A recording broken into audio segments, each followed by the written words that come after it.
పాలమూరు జిల్లా వాళ్ళే. స్వతంత్రం వచ్చిన 75 సంవత్సరాలలో ఎక్కడ కార్మికులు చనిపోయినరని చూసినా, ఎక్కడైతే మట్టి పని జరుగుతూ మట్టి కుప్పలు కూలి ఆ మట్టి కుప్పల కింద శవాలుగా మారిన వాళ్ళు ఎవరయ్యా అని వెలికి తీస్తే అది కేవలం పాలమూరు జిల్లాకు సంబంధించిన ఇక్కడి పేదలు నిరుపేదలే. అందుకే ఆనాడు 2009 పార్లమెంట్ ఎన్నికల సందర్భంగా చంద్రశేఖరరావు గారు కరీంనగర్ జిల్లా ప్రజలు ఆయన నీతిని జాతిని గుర్తించి అక్కడి ప్రజలు ఓడించడానికి సిద్ధమైతే 2009లో దేశమంతా వలసపోయి మనం బ్రతుకుతుంటే మన దగ్గరికి చంద్రశేఖరరావు గారు వలస వచ్చిండు. ఆనాడు పాలమూరులో ఊరు లేకపోయినా, పార్లమెంటులో నోరెత్తకపోయినా తెలంగాణ రాష్ట్రం సాధించాలి అంటే తెలంగాణ రాష్ట్ర సమితిని గెలిపించాలి అని ఈ పాలమూరు బిడ్డలు హక్కున చేర్చుకొని గుండెల్లో పెట్టి చూసుకొని భుజాల మీద మోసి పార్లమెంటుకు పంపించిండ్రు పాలమూరు జిల్లా నుంచి. నేను పార్లమెంటు సభ్యునైనా తెలంగాణ రాష్ట్రాన్ని సాధిస్తానని ఢిల్లీకి పోయిన చంద్రశేఖరరావు పార్లమెంట్లో శ్రీమతి సోనియా గాంధీ గారు తెలంగాణ బిల్లు ప్రవేశపెట్టినప్పుడు హాజరు కాకపోయినా సోనియా గాంధీ గారు తెలంగాణ రాష్ట్రానికి ఇవ్వడం జరిగింది. మరి నేను ఈరోజు చంద్రశేఖరరావు గారిని, వారికి అనుకూలంగా మాట్లాడుతున్న జిల్లా నాయకత్వాన్ని, కొల్లాపూరు ప్రాంతం అని చెప్పుకునే వనపర్తి నుంచి ప్రాతినిధ్యం వహించిన మాజీ మంత్రిని నేను అడుగుతున్నా.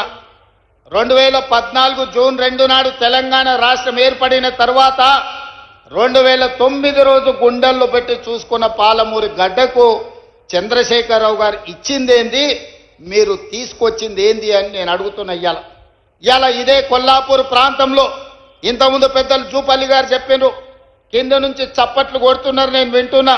జీవో నెంబర్ 98 ఆనాడు శ్రీశైల నిర్మాణంలో నిర్వాసితులుగా మారి ఈరోజు పాలమూరు, రంగారెడ్డి, నల్గొండ, ఖమ్మం జిల్లా వరకు సాగునీరు అందించడమే కాదు, జంట నగరాలకు తాగునీరును అందించి ఈరోజు సగం తెలంగాణ సమాజాన్ని, హైదరాబాదులో ఉన్న 1 కోటి జనాభాను ఈరోజు ఈ కృష్ణా నది మీద కట్టిన శ్రీశైలం, నాగార్జున సాగరే ఆదుకుంటున్నాయి.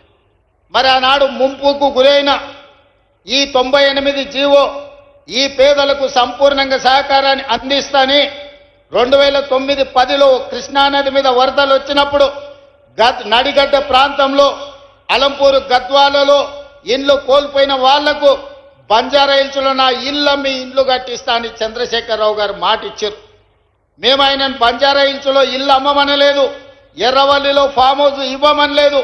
ఆయన కొడుకు జన్వాడలో 1000 కోట్ల రూపాయల విలువైన ఫామ్ హౌస్ను మా పాలమూరు బిడ్డలకు ఇవ్వమని అడగలే. ప్రభుత్వం సొమ్ము, ప్రజలు కట్టిన పన్ను, మా 98 జీవో ప్రకారం నిర్వాసితులుగా ఉన్న ఈ కొల్లాపూర్ ప్రాంత రైతాంగాన్ని, పేదలను 10 ఏళ్ళు ముఖ్యమంత్రి చంద్రశేఖరరావు ఎందుకు ఆదుకోలేదు అని చెప్పి ఇవాళ జడ్ప్రోల్ గ్రామం నుంచి నేను అడగదలుచుకున్నా. నిజంగానే ఈ పాలమూరు జిల్లాకు మేలు చేసి ఉంటే, ఈ కొల్లాపూర్ ప్రాంతాన్ని అభివృద్ధి చేసి ఉంటే, ఇవాళ నేను ఇక్కడికి వచ్చినప్పుడు 98 జీవో నిర్వాసితులు అన్నా దశాబ్దాలు దాడుతున్నాయి, మా కుటుంబాలు, పిల్లలు పెద్దోళ్ళైనరు, పెద్దోళ్ళు ముసలోళ్ళైనరు, ఈరోజు సమాధులకు పోయి శవాలుగా మారినరు. మా సమస్య మాత్రం శాశ్వతంగా జటిలంగా అట్లనే ఉన్నది, మా సమస్యకు పరిష్కారం చూపించమని ఈరోజు అడిగే పరిస్థితి ఎందుకు వచ్చిందని నేను అడుగుతున్నా. ఇవాళ నేను అడుగుతున్నా, మా వాల్మీకి బోయలను ఆనాడు రాజోలు బండ్ ఆర్టీఎస్ పాదయాత్ర సందర్భంగా వాల్మీకి సోదరులను ఎస్టీ జాబితాలో చేర్పిస్తా అని చెప్పింది చంద్రశేఖరరావు కాదా? మరి ఇవాళ మా వాల్మీకి సోదరులు మళ్ళీ ఈరోజు గట్టు తిమ్మప్ప నాయకత్వంలో అందరూ వచ్చి వాల్మీకులను ఎస్టీ బోయలుగా మార్చండి అని ఇవాళ రిప్రజెంటేషన్ ఇచ్చే పరిస్థితి వచ్చింది. వీళ్ళే కాదు, మాదాసి కురవలు ఈరోజు అడుగుతున్నారు మాకు ఎస్సీ సర్టిఫికెట్ కావాలి అని. మరి ఇవన్నీ కూడా అలంపూర్, గద్వాల్, కొల్లాపూర్, అచ్చంపేట అడవుల మధ్యనే ఈ నల్లమల ప్రాంతంలోనే ఈ జాతి ఎక్కువ ఉన్నది. ఈ జాతికి ఎందుకు న్యాయం చేయలేదు చంద్రశేఖరరావు? ఈ ప్రాంతం నుంచి ప్రాతినిధ్యం వహించిన వాళ్ళని నేను అడుగుతున్నా. ఒకవేళ నిజంగానే ఈ పాలమూరు జిల్లాకు మీరు ఏదైనా చేసి ఉంటే, ఉన్న సమస్యల్ని పరిష్కరించి ఉంటే, ఇవాళ వీళ్ళందరూ వచ్చి మళ్ళీ ఈ సమస్యలను ఎకరు పెట్టాల్సిన అవసరం ఉంటుండేనా ఒకసారి ఆలోచన చెయ్యండి. ఆనాడు నిన్ను ఎంపీగా గెలిపించింది మేం కాదా? నిన్ను పార్లమెంటుకు పంపించింది మేం కాదా? ఆనాడు కరీంనగర్ జిల్లా నుంచి వలసపోయి పారిపోయి పాలమూరుకు వస్తే నీకు అండగా మేం నిలబడితే, నీకు అన్నం మేం పెడితే 10 ఏళ్ళు ముఖ్యమంత్రిగా మా పాలమూరుకు సున్నం పెట్టింది నువ్వు కాదా చంద్రశేఖరరావు గారు? ఈరోజు ప్రజాపాలన వస్తే ప్రజాపాలనలో ఆయనకు దుఃఖం వస్తుందంట. ప్రజాపాలనను చూసి నేను అడగదలుచుకున్న, ఎందుకు వస్తుంది చంద్రశేఖరరావు గారి నీకు దుఃఖం? తట్ట పని, పార పని, మట్టి పని వలసలు పోయి కూలీలుగా ఉండాల్సిన పాలమూరు రైతు బిడ్డ, నల్లమల బిడ్డ రేవంత్ రెడ్డి తెలంగాణ రాష్ట్రానికి ముఖ్యమంత్రి అయినా నీకు దుఃఖం వచ్చిందా? లేకపోతే మా దళితులేమో చెప్పులు కుట్టుకోవాలి, మా యాదవులేమో గొర్రెల్ని పెంచుకోవాలి, మా ముదిరాజు సోదరులు గంగపుత్రులు చేపలు పట్టుకోవాలి, మా గౌడన్నలు ఈదులు గీసుకోవాలని నువ్వు పథకాలు తెస్తే మేము ఈనాడు మా దళితులు, మా యాదవులు, మా గౌళ్ళు, మా ముదిరాజులు, మా వాల్మీకులు, మా మాదాసి కురువ బోయల పిల్లలు చదువుకోవాలి. చదువుకోవడానికి Young India integrated residential school జడ్ప్రోలు గ్రామానికి 200 కోట్ల రూపాయలతోటి 25 ఎకరాల కట్టి చెప్పులు గుట్టుడు, చేపలు పట్టుడు, ఈదులు గీసుడు, గొర్రెలను పెంచుడు మా తాతలు ముత్తాతలు వాళ్ళ తాతలు కూడా ఆ వృత్తిలో వచ్చారు. ఇవాళ మా పాలమూరు జిల్లా మేలుకొన్నది. మా పిల్లలను డాక్టర్లను చేయాలి, ఇంజనీర్లను చేయాలి, ఈరోజు ఐఏఎస్లను చేయాలి, ఐపీఎస్లను చేయాలి, రాజ్యాలను ఏలాలి. మా పాలమూరు బిడ్డ తెలంగాణకు ఒక 20 ఏళ్ళు ముఖ్యమంత్రిగా ఉండాలి అని మా జిల్లా కంకణం కట్టుకున్నందుకు ఇవాళ నీకు కడుపు నొప్పయి దుఃఖం వచ్చిందా చంద్రశేఖరరావు గారని నేను అడుగుతుండా. మేము చేపలు పట్టుకోవాలి, మేము చెప్పులు కుట్టుకోవాలి, నువ్వు నీ బిడ్డలు నీ మనమన్లేవో రాజ్యాలు ఏలాలనా? అంటే మా పాలమూరు వాళ్ళకి మంత్రి పదవి వద్దా? ఇవాళ ఈ పాలమూరు జిల్లాలో 14-12 గెలిచినాం, కానీ 14 గెలిచినుంటే ఇంకొక మంత్రి పదవి అదనంగా వచ్చేది. 3 మంత్రులు కాదు, ముఖ్యమంత్రితో పాటు 2 మంత్రులు కాదు, ఇవాళ మిగతా 2 కూడా గెలిచినుంటే ఇవాళ పాలమూరు జిల్లాలో ఇంకొక మంత్రి ఉంటుండే. పాలమూరు జిల్లా నుంచే తెలంగాణ రాష్ట్రాన్ని పాలించి దేశానికి ఆదర్శంగా నిలబడే పరిపాలనని ఇవాళ అందించుండే వాళ్ళం. ఎందుకయ్యా నీకు దుఃఖం? 40 ఏళ్ల నుంచి మా దళితులు, ముఖ్యంగా మా మాదిగ బిడ్డలు వర్గీకరణ కావాలి, మాకు న్యాయం జరగాలి, జీవితకాలం పశువులను మోసుకోవాలి, పశు మాంసమే తినాలనా?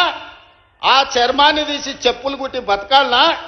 మా పిల్లలు ఎందుకు చదువుకోవద్దు, మా పిల్లలు ఎందుకు రాజ్యాలు ఏలొద్దు అని సంపత్ కుమార్, దామోదర్ రాజనరసింహ లాంటి వాళ్ళు, చదువుకున్న వాళ్ళు చైతన్యంతో ముందుకొచ్చి డాక్టర్ మల్లు రవి గారు లాంటి వాళ్ళు ఉదారత్వంగా పెద్ద మనసు చేసుకొని ముందుకొచ్చి మాదిగ ఉపకులాల వర్గీకరణ చేసినందుకు నీకు కడుపు నొప్పి లేసి దుఃఖం వచ్చిందా? ఎందుకంటే ఇవాళ ఇప్పుడే దామోదర్ రాజనరసింహ గారు చెప్తున్నారు, ఈసారి పిల్లలకు ఎడ్యుకేషన్లో, మెడికల్లో, నర్సింగ్లో చాలా సీట్లు వచ్చినాయి. పిల్లలు చాలా సంతోషంగా ఉన్నారు. వాళ్ళ తల్లిదండ్రుల కళ్ళల్లో నేను ఆనందం చూసినాను. అంటే మాదిగ ఉపకులాల వర్గీకరణ చేసినందుకు మాదిగోళ్ళ పిల్లలు ఇవాళ డాక్టర్లుగా, ఇంజనీర్లుగా సీట్లు వస్తుంటే నీ కొడుకుతో పాటు, నీ మనవడితో పాటు మాదిగోళ్ళ పిల్లలు చదువుకుంటారు కాబట్టి నీకు దుఃఖం వచ్చి నీ కళ్ళల్లో నీళ్ళు వచ్చినాయి. చంద్రశేఖరరావు గారు, నీ కళ్ళల్లో నిప్పులు ఎందుకు పోసుకుంటున్నావు? ఆ దళితుల పిల్లలు ఇంకెంతకాలం చెప్పులు కుట్టుకొని బతకాలి? ఇందుకే నీకు దుఃఖం వచ్చిందా అని నేను అడుగుతున్నా. మిత్రులారా, ఇవాళ ఆలోచన చేయండి. నిజంగానే 10 సంవత్సరాలు చంద్రశేఖరరావు గారు ముఖ్యమంత్రిగా ఉన్నప్పుడు 20 లక్షల కోట్ల రూపాయలు ఆయన చేతికి వచ్చినాయి. ప్రజలు కట్టిన పన్నులు కావచ్చు, 8 లక్షల కోట్ల రూపాయలు బ్యాంకుల్లో ఆయన చేసిన అప్పులు కావచ్చు.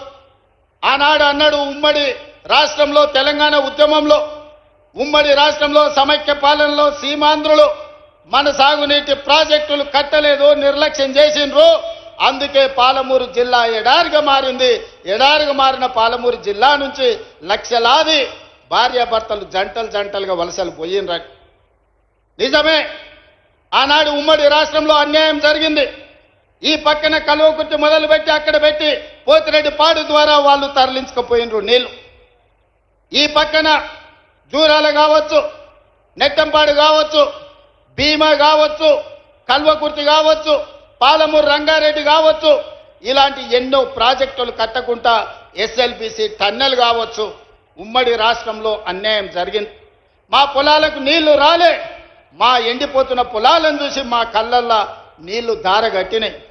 అందుకే కదా నాడు నీ కండగా నిలబడి ఈ పాలమూరు జిల్లా మొత్తం జై తెలంగాణ అని నీ పార్టీని గెలిపిస్తే 10 సంవత్సరాలు ముఖ్యమంత్రిగా ఉన్న చంద్రశేఖరరావు గారు, నేను నిన్ను సూటిగా అడుగుతున్నా, నా గడ్డ మీద నుంచి నా పాలమూరు రంగారెడ్డి ఎత్తిపోతల 10 ఏళ్లలో ఎందుకు పూర్తి చేయలే? నా కల్వకుర్తి ఏమైంది? నా నెట్టంపాడు ఏమైంది? నా భీమా ఏమైంది? నా కోయిల్ సాగర్ ఏమైంది? నా జూరాల ఏమైంది? ఇవాళ నా జిల్లాల ఉన్న ప్రాజెక్టులను ఉమ్మడి రాష్ట్రంలో జరిగిన అన్యాయం కంటే నువ్వు ముఖ్యమంత్రిగా ఉండి మేము ఎంపిక చేసి పార్లమెంట్ గెలిపిస్తే మాకు ద్రోహం చేసింది, మా గుండెల మీద తన్నింది నువ్వు కాదా అని నేను ఈ గడ్డ మీద నుంచి అడుగుతున్నా. 10 సంవత్సరాలు 20 లక్షల కోట్లు ఖర్చు పెట్టిన చంద్రశేఖరరావు ఒక 20-25 వేల కోట్లు ఖర్చు పెట్టినుంటే 20 లక్షల ఎకరాలు పాలమూరు జిల్లాలో మా భూములకు నీళ్లు వస్తుండే కదా. కాళేశ్వరం మీద 1,00,000 కోట్లు ఒకే ఒక్క ప్రాజెక్టుకు మా అక్కలు వినాలి, మీ పిల్లలకి చెప్పాలి. కాళేశ్వరం ప్రాజెక్టు కడతా అని కేవలం ఒక్క ప్రాజెక్టు కోసం 1,00,000 కోట్ల రూపాయలు ఖర్చు పెట్టిండు. కట్టుడు 2019, కూలుడు 2023. ఎవడైనా సన్నాసోడు చిన్న గుడిసేసుకున్న 10 ఏళ్ళు ఉండేటట్టు వేసుకుంటాడు. 1,00,000 కోట్లు పెట్టి కట్టిన కాళేశ్వరం 3 ఏళ్ల కూలేశ్వరం అయి కూలిపోయింది. ఆ ఏళ్ళ మేం కట్టిన నాగార్జున సాగర్ చూడు, ఆ ఏళ్ళ మేం కట్టిన శ్రీశైలం చూడు, ఆ ఏళ్ళ మేం కట్టిన జూరాల ప్రాజెక్టు చూడు. జూరాల ప్రాజెక్టు మన డ్యామ్ దెబ్బతిన్నది అనంటే నువ్వు ఏమి పని చేయకపోతే పేపర్లో వస్తే నిమిషాల మీద మా శ్రీహరిని, మా ఉత్తమ్ కుమార్ రెడ్డిని పంపించి కొత్త రోడ్ వేయడానికి 120 కోట్ల రూపాయలు అప్పటికప్పుడు నేను మంజూరు చేసిన. ఎట్లా చేయగలిగినా మీ బిడ్డను ఉన్నా కాబట్టి నా జిల్లాకు చేయాలి, అన్యాయం జరుగుతుంటే చూసుకుంటూ ఊరుకోను అని అప్పటికప్పుడు ఇచ్చిన. ఇవాళ 10 ఏళ్ళు నువ్వు పూర్తి చేయని ప్రాజెక్టులు, 10 ఏళ్ళు నువ్వు పడా పెట్టిన ప్రాజెక్టులు. అందుకే దామోదర రాజనరసింహ గారికి, ఉత్తమ్ కుమార్ రెడ్డి గారికి చెప్పిన, మా అనిరుద్ధ్ రెడ్డి అడిగితే ఈరోజు అన్ని ప్రాజెక్టులకు సంబంధించి పాలమూరు రంగారెడ్డి ఎత్తిపోతల, Kalwakurthy project, Bhima project, Koil Sagar project, Nettempadu project, ఈరోజు ప్రతి ప్రాజెక్టు మహబూబ్ నగర్ జిల్లాలో ఉన్న అన్ని సాగునీటి ప్రాజెక్టుల భూ సేకరణకు ఎన్ని వందల కోట్లైనా ఈ సంవత్సరం డిసెంబర్ 9 తారీఖు లోపల మొత్తానికి మొత్తం భూ నిర్వాసితులకు వాళ్ళందరికీ నష్టపరిహారం ఇచ్చి భూమి సేకరించి రాబోయే 2 ఏళ్ల ప్రాజెక్టులు పూర్తి చేయడానికి ప్రణాళికలు సిద్ధం చేసినాం. అందుకోసం నీ కడుపు మండి కళ్ళల్లో నీళ్ళు వచ్చి నీకు దుఃఖం వచ్చిందా చంద్రశేఖరరావు గారు? మా పాలమూరు బాగుపడుతుంటే, ఎడారిగా మారిన మా పాలమూరు పచ్చగా మారుతుంటే, కృష్ణానది జలాలు మా పొలాల్లో పారుతుంటే నువ్వు ఎందుకంత విషం పెట్టుకొని ఈరోజు విషం జిమ్మాలని మా మీద పగబట్టి పనిచేస్తున్నావు అని నేను అడుగుతున్నా. వెనకటికి కూడా దొంగలకు సద్దులు మోసిందంట. ఇవాళ శ్రీనివాస్ గౌడ్, నిరంజన్ రెడ్డి ఆ దొంగకు సద్దులు మోసే పని చేస్తున్నారు. సిగ్గుండాలి వాళ్ళు ఇద్దరికి. ఇవాళ జిల్లాలో జరుగుతున్న అభివృద్ధిని 75 ఏళ్ల తర్వాత ఆనాడు మొట్టమొదటి హైదరాబాద్ రాష్ట్రానికి ముఖ్యమంత్రిగా పాలమూరు బిడ్డ బూరుగుల రామకృష్ణారావు అయ్యిండు. ఆనాడు స్వతంత్రం వచ్చినప్పుడు, నిజాం రాజ్యం నుంచి విముక్తి కలిగినప్పుడు పాలమూరు బిడ్డ ముఖ్యమంత్రి అయితే మళ్ళీ 70-75 ఏళ్ల తర్వాత ఈ మట్టిలో పుట్టిన బిడ్డ ఈరోజు తెలంగాణ రాష్ట్రానికి ముఖ్యమంత్రి అయితే అభినందించాల్సింది పోయి ఆ దొంగకు సద్దులు మోస్తారా? సిగ్గుండాలి శ్రీనివాస్ గౌడ్, నిరంజన్ రెడ్డి. నీకు అన్నం తిన్నప్పుడు విశ్వాసం ఉండాలి. ఈ గడ్డ అన్నం పెట్టింది, ఈ ప్రాంత ప్రజలు మీకు అధికారం ఇచ్చారు. ఇవాళ ఓ 10 ఏళ్ళు పాలమూరు బిడ్డకు అవకాశం ఇస్తే పనులు జరగనప్పుడు మీరు ప్రశ్నిస్తే అర్థం ఉంది. 10 నెలలు కూడా కాలేదు, నువ్వు దిగిపో, నువ్వు దిగిపో, నువ్వు దిగిపో. ఏం పుట్టిందా వీళ్ళకు? ఏం అల్కగా అట్లా వచ్చినా, మా గాలి కొట్టుకొచ్చినా మనము? పాలమూరులో మీరు అందరు మా అక్కలందరూ ఆశీర్వదిస్తే కుర్చీలో కూర్చోలేదా? ఏం అడుక్కుంటూ వచ్చిందా? నీలాకగినా ఏమన్నా పోయి అడుక్కుంటే కాదు, నిలబడి బరి గీసి గీత గీసి కొట్లాడి ఈ కుర్చీలో వీళ్ళందరూ కూర్చున్నారు. ఎవ్వరికి కూడా ఊకే రాలే. శంకర్, ఈర్లపల్లి శంకర్ బట్టలు ఉతికే జాతి ఇవాళ ఎమ్మెల్యే ఈ వేదిక మీద కూర్చున్నాడు. చేపలు పట్టుకునే శ్రీహరి ఈరోజు మంత్రి అయ్యిండు. పార్లమెంట్ ఎన్నికలప్పుడు మక్తలు ఒక మాట చెప్పిన, పార్లమెంట్ ఎన్నికల తర్వాత తప్పకుండా ముదిరాజు బిడ్డను మంత్రిని చేస్తామని ఇచ్చిన మాట ప్రకారం ఇవాళ ముదిరాజు బిడ్డ మంత్రి ఈ వేదిక మీద ఉన్నాడు. పాలమూరు జిల్లా నుంచి. పాలమూరు అధికారం లేకపోతే ఇవాళ ఈ పాలమూరు బిడ్డ మొదటిసారి ఎమ్మెల్యే మంత్రి అవుతుండేనా? ఇవాళ మీరు ఆలోచన చేయండి. ఇవాళ ఈర్లపల్లి శంకర్ ఎమ్మెల్యే వేదిక మీద ఉంటుండేనా? మీరు ఒకసారి ఆలోచన చేయండి. ఇవాళ ఈ వేదిక మీద ఉన్న వాళ్ళు చాలా మంది చదువుకున్న వాళ్ళు ఉన్నారు. వీళ్ళందరూ ఎమ్మెల్యేలు ఎట్లయినరు? ప్రజాపాలన కాంగ్రెస్ పార్టీ మీ ఆశీర్వాదంతో అయ్యిండ్రు. అందుకే ఇవాళ వాళ్ళు అంటున్నారు ఎవరికి ఏమి జరగలేదని. నేను చెప్పదలుచుకున్న 5 నిమిషాలు. ఇవాళ రైతులను తీసుకుందాం. రైతులకు 24 గంటల ఉచిత కరెంటు వస్తుందా లేదా సోదరులారా మీరు చెప్పండి, గుండెల మీద చేసుకొని. కాంగ్రెస్ వస్తే కరెంటు ఉండదన్నాడు కేసీఆర్. ఇవాళ వ్యవసాయ పొలాలల్లా ఇవాళ కరెంటు మేము ఇస్తున్నాం. 18 నెలల ఉచిత కరెంటు ఎవరు మొదలు పెట్టిండ్రా?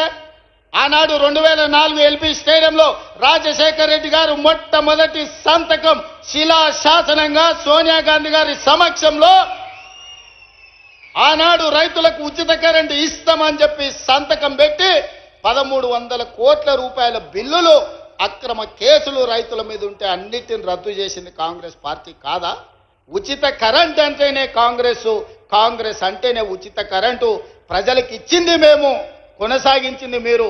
తాతకు దగ్గు నేర్పినట్టు కాంగ్రెస్ వాళ్ళకు ఉచిత కరెంటు గురించి చంద్రశేఖరరావు చెప్పనిక పోతాడు. ఇవాళ ఉచిత కరెంటు అమలు జరుగుతుంది కదా. ఆనాడు మీరు ఒరేసుకుంటే ఉరి అన్నారు. ఒరేసుకుంటే చివరి గింజ వరకు కొంటాం, చివరి గింజ వరకు గిట్టుబాటు ధర ఇవ్వడమే కాదు 500 రూపాయల బోనస్ ఇస్తామని ఇవాళ కృష్ణారావు గారు చెప్పినట్టు ఎకరకి 25 క్వింటాలు 30 క్వింటాలు వండిస్తే 500 లెక్క కట్టి దాదాపు 15,000 రూపాయల బోనస్ ఇవాళ రైతుల ఖాతాలో వేస్తున్నాం. ఈ దేశంలోనే ఒక్క సంవత్సరంలో 2,85,00,000 మెట్రిక్ టన్నులు ఇవాళ ఒట్లు పండించి దేశంలోనే నెంబర్ 1 వరి పండించడంలో తెలంగాణ ఉంటే 500 రూపాయల బోనస్ ఇచ్చి ఇవాళ మేము కొనుక్కుంటున్నాం. ఇవాళ రైతు బీమా, రైతు రుణమాఫీ 2 లక్షల రూపాయల రుణమాఫీ చేస్తామని చెప్పి ఎన్నికల తర్వాత 25,55,968 కుటుంబాలకు 21,000 కోట్ల రూపాయల 2 లక్షల రూపాయల రుణమాఫీ మొదటి సంవత్సరంలోనే చేసి చూపించిన ఘనత కాంగ్రెస్ పార్టీ. నువ్వు లక్షిస్తాను 4 విడతలను, 4 విడతల సంగతి దేవుడు ఎరుగు. అసలు కంటే మిత్తి ఎక్కువై నెత్తి మీద అప్పై చేతుల సిప్పొచ్చింది రైతులకు. నువ్వు ఇచ్చిన 1,00,000 రూపాయల రుణమాఫీ 4 తెరలుగా మారింది. రెండోసారి అదే మోసం చేసినావు. నువ్వు 2 సార్లు కలిపి 10 ఏళ్లల్లా నువ్వు ఇచ్చింది లెక్క కడితే మిత్తి ఓను 16,000 కోట్ల రూపాయలు ఇస్తే మొదటి సంవత్సరంలోనే 21,000 కోట్ల రూపాయలు రైతుల ఖాతా వేసి రైతుల రుణం తీరడమే కాదు, రైతుల రుణం మేము తీర్చుకున్నాం. రైతులు బ్యాంకుకు రుణం తీర్చుకుంటే కాంగ్రెస్ పార్టీ ప్రజా పాలన రైతులు ఆశీర్వదించినందుకు వాళ్ళ రుణం మేం తీర్చుకున్నాం. నిన్నగాక మొన్న లెక్క కట్టి 9 రోజుల్లో రైతు భరోసా పథకం కింద 9,000 కోట్ల రూపాయలు ఎతికి మరి ప్రతి ఒక్కరి ఖాతాల 9 రోజుల్లో 9,000 కోట్ల రూపాయలు ఈరోజు రైతు భరోసా పథకం కింద రైతులకు ఇచ్చింది మేం కాదా? ఇవాళ పామాయిల్ వేస్తే ప్రోత్సహించింది మేం కాదా? ఇవాళ రైతులను ఆదుకుంటున్న ప్రభుత్వం మాది కాదా? ఇవాళ ఏ రైతు కష్టాలలో ఉన్నా ఆ రైతులను ఆదుకునే ప్రయత్నం మా ప్రభుత్వం చేస్తలేదా? ఇవాళ మూలన తండాలలో, గూడాలలో, మారుమూల పల్లెల్లో ఉన్న రైతుల సమస్యలు పరిష్కరించడానికి నిరంతరం మా ఎమ్మెల్యేలు, మా మంత్రులు, మా ప్రభుత్వ యంత్రాంగం ఈరోజు ప్రజలకి వెళ్ళి రైతులను ఆదుకునే ప్రయత్నం చేస్తున్నాం. చంద్రశేఖరరావు ఫామ్ హౌస్లో వండుకొని నువ్వు వండించిన ఒట్లు 4,200కు కావేరీ సీడ్స్ అమ్ముకోవడం కాదు, ఇవాళ 500 రూపాయల బోనస్ ఇచ్చి రైతులు పేదలు పండించిన ఒడ్లు నేను కొంటున్నా, కావాలంటే కల్లాలకు రా. మా అక్కలు నిర్వహిస్తున్న ఐకేపీ కేంద్రాలకు 8,000 ఐకేపీ కేంద్రాలు ఇవాళ మా ఆడబిడ్డలు, మా అక్కలు పెట్టి రైతులు పండించిన పంటలు ఈరోజు మేము కొనుగోలు చేస్తున్నాం. ఇవాళ తెలంగాణ రైతాంగం సంతోషంగా ఉండి ఉచిత కరెంటు వచ్చి ప్రాజెక్టులు ఒకటొకటిగా కొలిక్కి తెస్తూ వాళ్ళు పండించిన పంట కొంటూ రైతు రుణమాఫీ చేసి రైతు భరోసా వాళ్ళ ఖాతాలలో వేస్తుంటే రైతులు సంతోషంగా ఉంటే మీ కడుపు మంటతోని మీకు కళ్ళల్లో దుఃఖం వచ్చింది, నీళ్లు గారినాయి. మీ దుఃఖానికి కారణం రైతులు సంతోషంగా ఉండడమే తప్ప ఇంకొక కారణం కాదు. అదేవిధంగా మహిళలు మా అక్కలీడు ఉన్నారు, ఆలోచన చేయాలి. మా ఆడబిడ్డలు చాలామంది చదువుకున్నారు, పెళ్ళై అత్తగారింటికి వచ్చినందుకు గ్రామాలలో ఉంటున్నారు. వాళ్ళు ఆలోచన చేయాలి. 2014 నుంచి 2019 వరకు ఒక్క మహిళనన్న మంత్రి ఉండే నా చంద్రశేఖరరావు మంత్రివర్గం లెక్క ఒక్క మంత్రి కూడా ఇయ్యలే. 5 ఏళ్ళు మంత్రి లేని మంత్రివర్గం ఈ దేశంలో స్వతంత్రం వచ్చినప్పటి నుంచి ఏదైనా దుర్మార్గమైన ప్రభుత్వం ఉన్నదంటే అది చంద్రశేఖరరావు ప్రభుత్వం. ఆడపిల్లలంటే వంటింటి కుందేళ్ళే, ఇంట్లో వండి పెట్టాలి, ఇంటి ఆయనకు బట్టలు ఉతికి పెట్టాలనే ఆలోచన చంద్రశేఖర్ రావుది. అది పాపిష్టి ఆలోచన. అందుకే అట్లా కాదు, మా అక్కల్ని 1,00,00,000 మందిని కోటీశ్వరులను చెయ్యాలి, మహిళా సంఘాలను ప్రోత్సహించాలని మొదటి సంవత్సరంలోనే వడ్డీ లేని రుణాలు 21,000 కోట్ల రూపాయలు ఇచ్చి స్వయం సహాయక సంఘాలను మా ఆడబిడ్డల్ని హక్కున చేర్చుకొని నేను ఏడికి పోయినా, ఏడ మీటింగ్ పెట్టినా మా ఆడబిడ్డల్ని కలుస్తున్నా, వాళ్ళతో మాట్లాడుతున్నా, వాళ్ళని అడుగుతున్నా, అక్క ఎట్లా సంసారం ఎట్లా బాగా చేద్దామో చెప్పురని.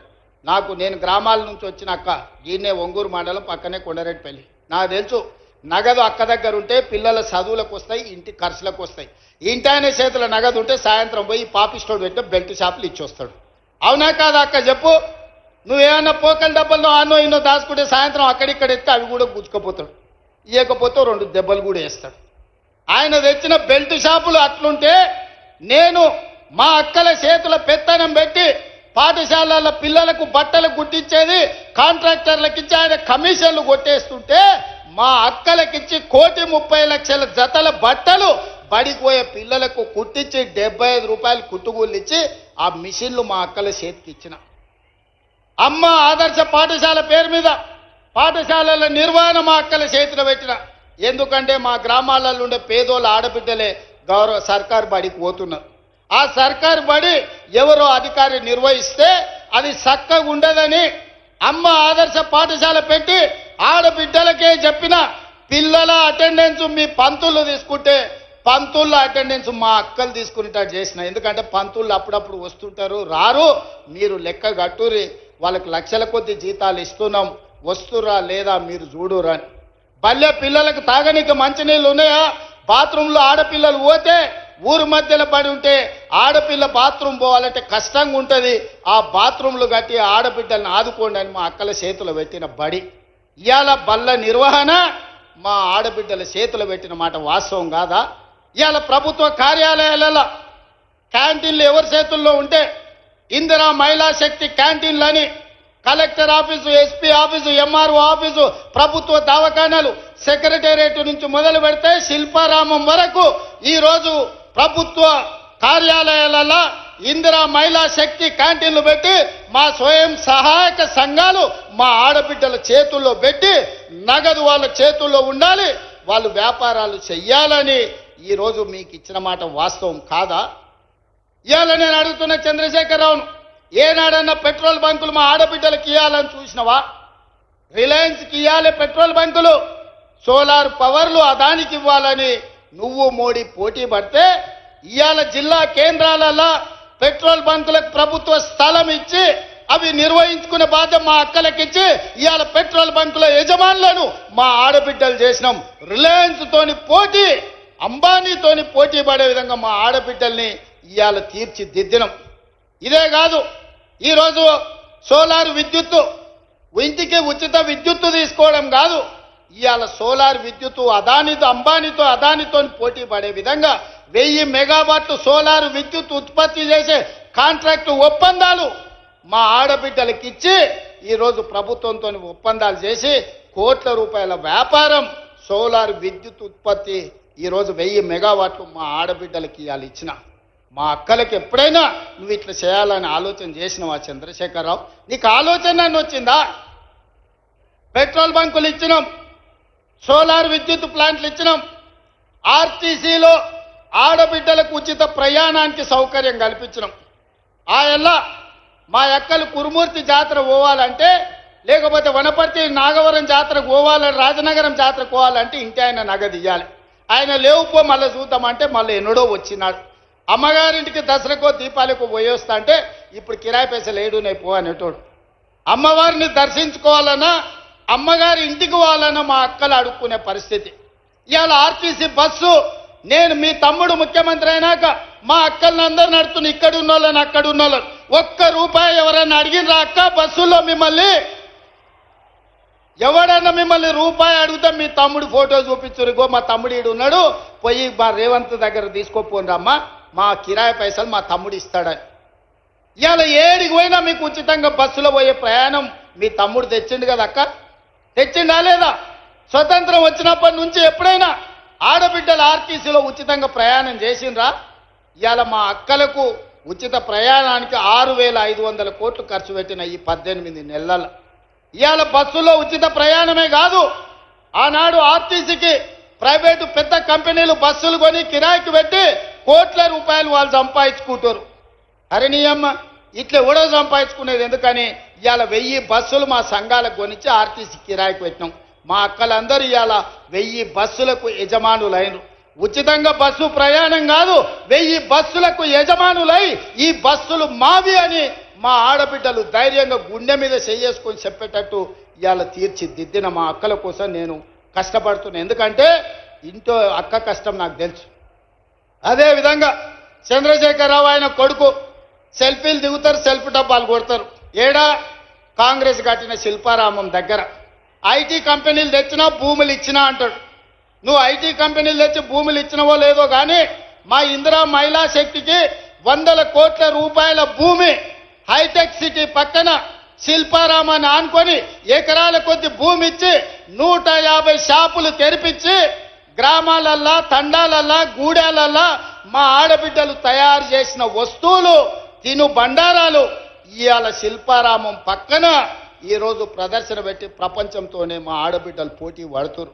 మా అక్కలు, మా చెల్లెళ్ళు తయారు చేసిన ఉత్పత్తి వస్తువులను భారత్ సమ్మిట్ ద్వారా 108 దేశాల నుంచి దిగ్గజాలను పిలిపిస్తే అక్కడికి వచ్చి మా అక్కలు చేసిన పనులను అన్ని చూసారు. ఇదే కాదు, మొన్న జరిగిన ప్రపంచ సుందరి పోటీలు జరిగినాయి.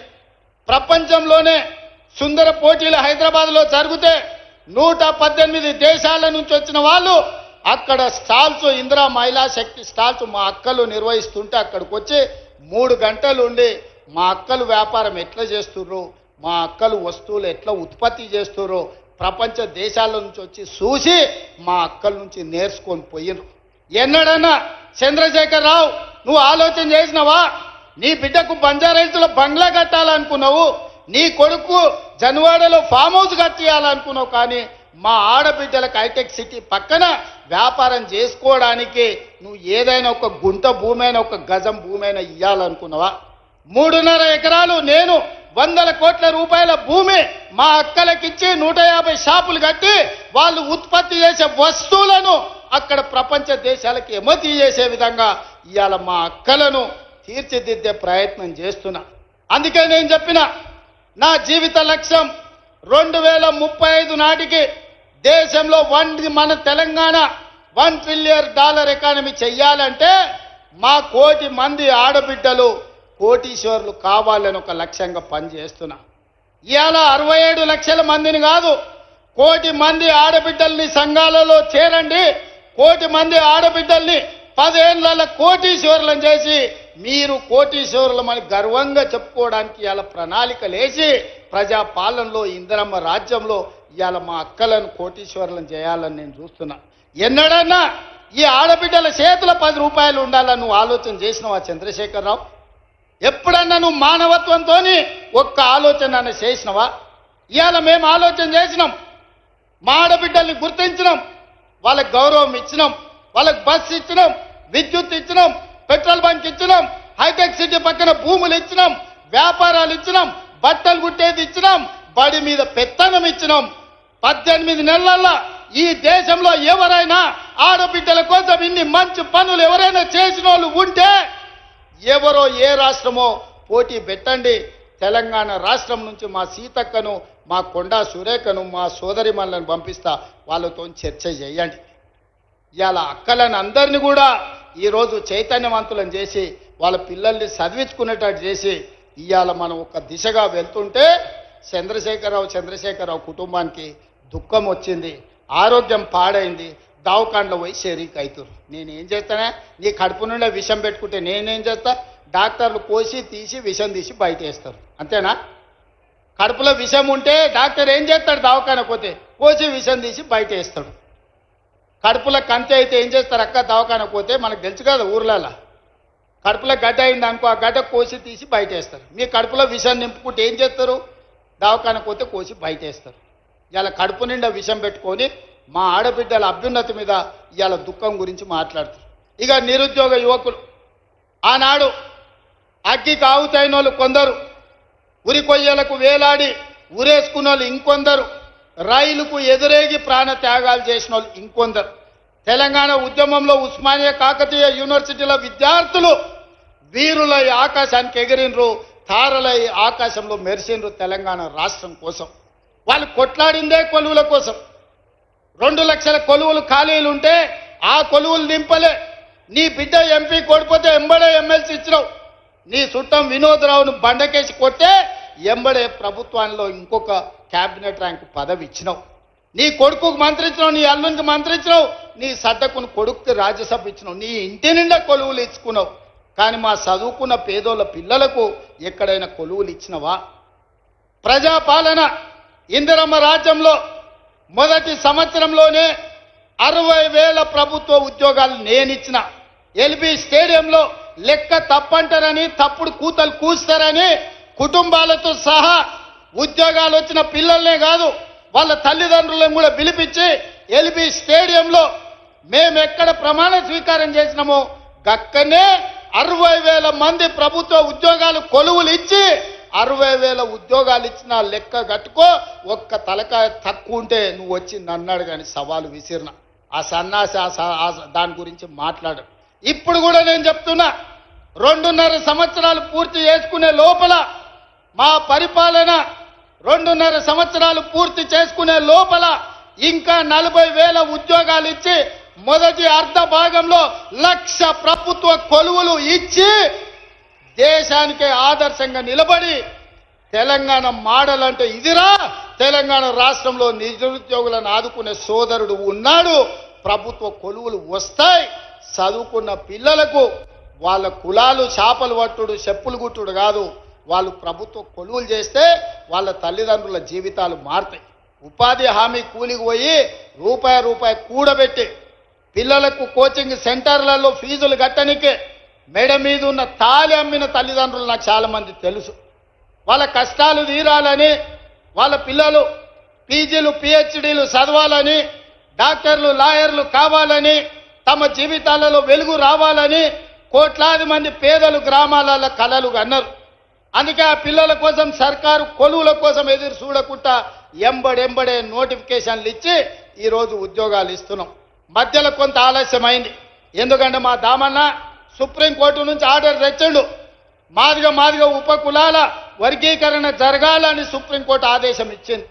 నేను నోటిఫికేషన్లు ఇస్తే సమాజానికి నష్టం జరుగుతుందని మా సంపత్ కుమార్ చెప్పిండు. అయితే ఇది అమలు చేసి నోటిఫికేషన్ ఇస్తా, 6 నెలలు ఆలస్యమైంది, మా మాదిగ సోదరులకు న్యాయం చేస్తా అని చెప్పి చట్టం చేసి ఇవాళ 1000 కొలువులు మళ్ళా నోటిఫికేషన్లు ఇవ్వడానికి ముందుకు వచ్చినాం. 2.5 సంవత్సరాలు తీరే లోపల 1,00,000 కొలువులు ఇచ్చే బాధ్యత మా ప్రజాపాలనది, మా వేదిక మీద ఉన్న ఎమ్మెల్యేలది, మంత్రులదని నేను ఇవాళ చెప్పదలుచుకున్నా. ఇవాళ అదే కాదు, ఇవాళ ఈ చెట్రోలు గ్రామానికి వచ్చినా అంటే యంగ్ ఇండియా ఇంటిగ్రేటెడ్ స్కూల్ అక్క స్కూల్లో బడికి సున్నమేనికే 2 లక్షలు ఇచ్చినోడు లేడు. కానీ ఈ కొల్లాపురి అడవి ప్రాంతంలో ఉన్న మా సోదరులు చదువుకోవాలి, ఈ దేశానికే తలమానికంగా మారాలని 200 కోట్ల రూపాయలతోని 25 ఎకరాలలో ఇవాళ యంగ్ ఇండియా ఇంటిగ్రేటెడ్ స్కూల్ ఈడ ప్రారంభించుకున్నాం. ఈ సభ జరిగిన ప్రాంగణంలోనే రేపు పాఠశాల కట్టబోతున్నాం. సంవత్సరంన్నర తిరిగే లోపల ఈడ అద్భుతమైన హైటెక్ సిటీ పక్కన ఐటీ కంపెనీల కంటే గొప్పగా young India integrated residential school కట్టి మళ్ళా ఇక్కడికి వస్తా, ఆ పిల్లల్ని కలుస్తా, ఆ పిల్లలకి చెబుతా. మీ కొల్లాపూర్ కోసం మీ ఎమ్మెల్యే గారు, మీ మంత్రి గారు నన్ను అడిగి కొట్లాడి జట్రోల్కి యంగ్ ఇండియా రెసిడెన్షియల్ స్కూల్ తీసుకొచ్చిండు. వాటిని కట్టండి, ఇందులో చదువుకోండి. మీ సోదరుడిగా నేనున్నా మీ అభివృద్ధి పదాన్ని నడిపించడానికని.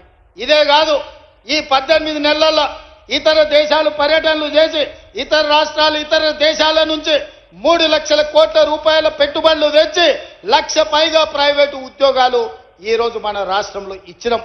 యంగ్ ఇండియా స్కిల్ యూనివర్సిటీ కావచ్చు, యంగ్ ఇండియా స్పోర్ట్స్ యూనివర్సిటీ కావచ్చు, young India integrated residential schools కావచ్చు. ఈ రోజు రెసిడెన్షియల్ స్కూళ్లలో కాస్మెటిక్ ఛార్జెస్ 200% పెంచినాం. ఈ రోజు భోజనాలకు 40% పెంచినాం. పేదోళ్ళ పిల్లలకు మంచి భోజనం పెట్టాలి, మంచి చదువు చెప్పించాలనేదే మా తాపత్రయం. అందుకోసం నీకు దుఃఖం వచ్చిందా చంద్రశేఖరరావు అని నేను అడుగుతున్నా. పేదోళ్ళ పిల్లలు చదువుకోబట్టి, పేదోళ్ళ పిల్లలకు ఉద్యోగాలు రాబట్టే, ఆడబిడ్డలు బయటికి రాబట్టే, మా అక్కల చేతుల నగదు ఉండబట్టే మా అక్కలు బస్సులకు యజమానులైంది, మా అక్కలు విద్యుత్ సంస్థలకు యజమానులైంది, మా అక్కలు పెట్రోల్ బంకులకు యజమానులైంది.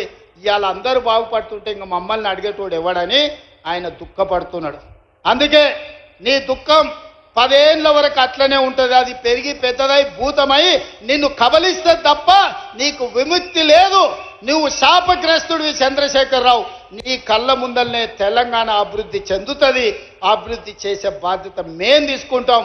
ఇవాళ ఈ వేదిక మీద నుంచి చెప్తున్నా, 94 నుంచి 10 ఏళ్ళు తెలుగుదేశం అధికారంలో ఉన్నది. 2004 నుంచి 2014 వరకు 10 ఏళ్ళు కాంగ్రెస్ అధికారంలో ఉన్నది రాజశేఖర రెడ్డి నాయకత్వంలో. 2014 నుంచి 2024 వరకు చంద్రశేఖరరావు ఈ తెలంగాణ రాష్ట్రానికి బీఆర్ఎస్ అధికారంలో ఉన్నది. 2024 నుంచి 2034 వరకు రాసుకో చంద్రశేఖరరావు. నీ డైరీలో కాదు, నీ గుండెల్లో రాసుకో. నీ కొడుకు గుండె మీద రాయి. 2034 వరకు ఈ సోదరుడు పాలమూరు బిడ్డ తెలంగాణకు ముఖ్యమంత్రిగా ఉంటాడు. పాలమూరు నుంచే ప్రజా ప్రభుత్వాన్ని నడుపుతాం. ఇది నా మాట. నువ్వు నీ గుండెల్లో రాసుకో చంద్రశేఖరరావు. పాలమూరు నుంచే శాసనం చేస్తాం. పాలమూరు నుంచే శాసనసభను నడిపించే బాధ్యత నేను తీసుకుంటా. నువ్వు దుఃఖం వస్తుందో, బాయిలో దుంకుతావో, పెట్రోల్ పోసుకొని తగిలబెట్టుకుంటావో అది నీ ఇష్టం. కాకపోతే నా కోరిక ఒక్కటే, నువ్వు అసెంబ్లీకి రావాలి, అపోజిషన్లో కూర్చోవాలి. మేము చేసే మంచి పనులు చెప్తుంటే నువ్వు కుమిలి కుమిలి ఏడవాలి. అందుకే నేను అసెంబ్లీకి పిలుస్తున్నా. నువ్వు చేసిన ద్రోహం ఏందో, నువ్వు చేసిన అన్యాయం ఏందో, నువ్వు పాలమూరుకు మొత్తం ఎడారిగా మార్చిందేందో, నువ్వు కట్టకుట్ట వదిలిన పాలమూరు, రంగారెడ్డి, కల్వకుర్తి, భీమా, నెట్టంపాడు, కోయిల్ సాగర్ ఈ ప్రాజెక్టులన్నింటినీ పూర్తి చేసే బాధ్యత నేను తీసుకుంటా. తుమ్మిడి ఎత్తి దగ్గర నుంచి నీళ్లు తీసుకొస్తా. రంగారెడ్డి జిల్లా వికారాబాద్, చేవెళ్ళ, తాండూరు, పరిగికి నీళ్ళు ఇచ్చే బాధ్యత నేను తీసుకుంటా. ఆంధ్రప్రదేశ్ ముఖ్యమంత్రి గారు కూడా విజ్ఞప్తి చేస్తున్నా. మీరు విఘ్నులు, మీరున్నప్పుడే మొదలుపెట్టారు కల్వకుర్తి. మీరు ముఖ్యమంత్రిగా ఉన్నప్పుడే ఈ జిల్లాల భీమా, నెట్టంపాడు, కోయిల్ సాగర్ ప్రాజెక్టులు వచ్చినాయి.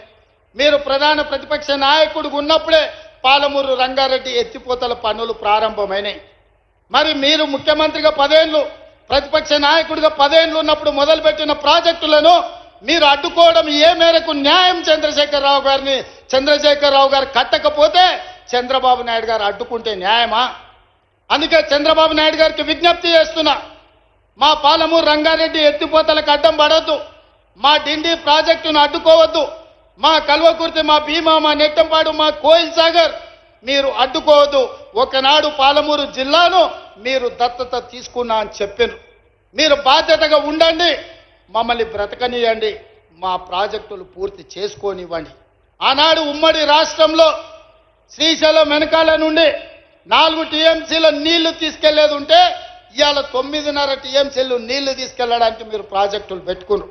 అందుకే చంద్రబాబు నాయుడు గారికి విజ్ఞప్తి చేస్తున్నా, రాయలసీమ లిఫ్ట్ ఇరిగేషన్ 3 టీఎంసీలు రోజుకు తరలించే ప్రాజెక్టును మీరు రద్దు చేసి మీ ఉదారత్వం ప్రదర్శించండి.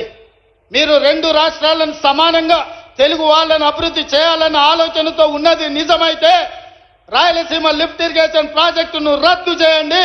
పాలమూరు, రంగారెడ్డి ఎత్తిపోతల, డిండి project, Kalwakurthy project, Bhima project, Nettempadu project, Koil Sagar ప్రాజెక్టులను పూర్తి చేయడానికి మీరు ఉదారంగా ముందుకొచ్చి మాకు సహకరించండి. మా పాలమూరు బిడ్డలు కృతజ్ఞత ఉన్నవాళ్ళు మీ మేలు మేము ఎప్పుడు మర్చిపోం. మీరు సహకరించకపోతే మేము చేసే విజ్ఞప్తులు చేస్తాం. మా విజ్ఞప్తులను మీరు వినకపోతే పోరాటం ఎట్లా చేయాలనో పాలమూరుకు తెలుసు. పాలమూరుకి పౌరుషం ఉంది, పోరాటం చేసి సాధించుకునే శక్తి ఉంది. దానికి నాయకత్వం వహించే బాధ్యత నేను తీసుకుంటా సోదరులారా. ఏది ఏమైనా అక్కడి సూర్యుడు ఇక్కడ మొలిసిన, చంద్రశేఖరరావు గారు ఏడ్చినా దుఃఖపడ్డా, ఒకవేళ ఆయన పిల్లలు పెట్రోల్ పోసుకొని ఆత్మహత్య చేసుకున్న పాలమూరుని అభివృద్ధి చేసే బాధ్యత నాది, ప్రాజెక్టులు పూర్తి చేసే బాధ్యత